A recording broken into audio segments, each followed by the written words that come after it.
For more, we're joined by Professor Tim Harcourt. He's Chief Economist at the Institute for Public Policy and Governance at the University of Technology, Sydney. Professor Tim, good to have you on. Now, there's still a lot of uncertainty around Trump's tariff plans, but based on what we've heard so far, how can we gauge his treatment towards China? Is it less or more harsh as compared to the last time he was in office? Well, we don't know yet because he was going to impose tariffs from day one, but he's announced that he's going to do research into the possible impacts of tariffs on relative trade surpluses. With China, he was mooting 60% in the campaign. He's now talking about 10%, so it may be a little bit less harsh than we expected. But at this stage, he actually hasn't imposed tariffs on anyone, but he's commissioned research for a likely protectionist impulse in tariffs and other measures. Yes, and Chinese Vice Premier Ding Xuexiang, he has voiced his own thoughts at the World Economic Forum. He said there are no winners in a trade war. So based on this, how are you expecting China to react? Do you think they will retaliate?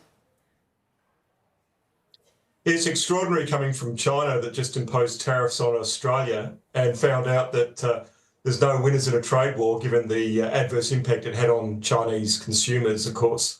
So I think in some ways they're looking at possibly not retaliating because they do have trade surpluses with the US, but they will be watchful for other measures with respect to intellectual property, with respect to foreign investment restrictions, and also in terms of the, I guess, demand for critical minerals.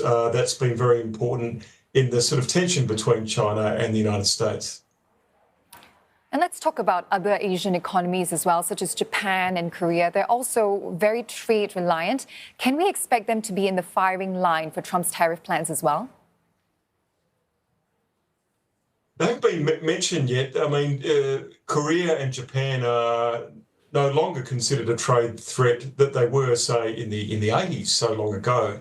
So I think China is more the target now. But so far, Korea and Japan have been treated pretty much as benign trading partners by the Trump administration. Having said that, I mean, the Trump administration is America first, and that means allies as well. But I don't suspect that Japan or South Korea or India or the ASEAN economies will be in the Trump firing line at this stage. I think he's got other countries in his sights. And you talked about benign trade partners versus trade targets. The European Union has been no exception to Trump's tariff threats. But are we expecting Trump to make good on his vow or use it as a sort of bargaining chip for the region? Look, I think at this stage, what the Trump administration is doing is signalling intent. It's almost like virtual signalling that the Biden administration did. So we don't know what action will come forwards. For instance, his policies on EVs and the mandates, people aren't quite sure what the executive order actually means. But at this stage, I think it's probably signalling intent and enabling other countries and other industries to regroup and position themselves, much like the tech giants did before the election, when they got a feeling that Trump was going to be gaining in the election over Harris. And let's talk about the reason behind the trade tariffs. Trump said he's doing so to address what he calls trade imbalances. So how effective do you think tariffs are in this case? I mean, after all, how inevitable are these imbalances when we're talking about global trade? Yeah, I don't really think that tariffs really have much impact on trade balances. That's that's other factors at play. And I think if anything, they hurt consumers and will hurt American producers, farmers and manufacturers all round. That's an economic perspective where, trade wars, there's no winners.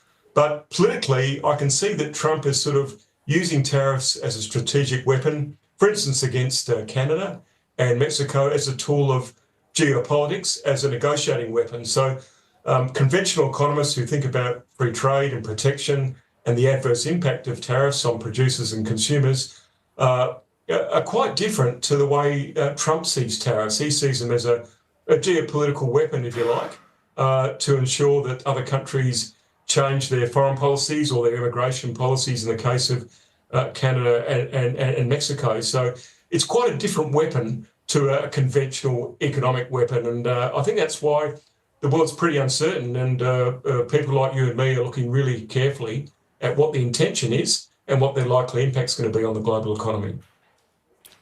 And let's pivot for a second and talk about AI. Now, Trump has worked out a $500 billion deal together with three major players, OpenAI, SoftBank, as well as Oracle. So what can we infer about his AI strategy from this very sizable investment? Yeah, I noticed some of these investments were mooted during the campaign, and I think that's the reason that Silicon Valley and a lot of the tech billionaires got very close to Trump, as he was likely to be the winner, not just about taxes, but also about the likely investments of AI. So I think he's going to try and put those types of industries ahead. But he's got to be very careful because his constituency is also about protecting American jobs, particularly in manufacturing. So I think a lot of the AI significance will be in white-collar professional jobs, where perhaps he didn't get the same votes that he got in the blue-collar sector, which enabled him to win the swing states and get back into the White House.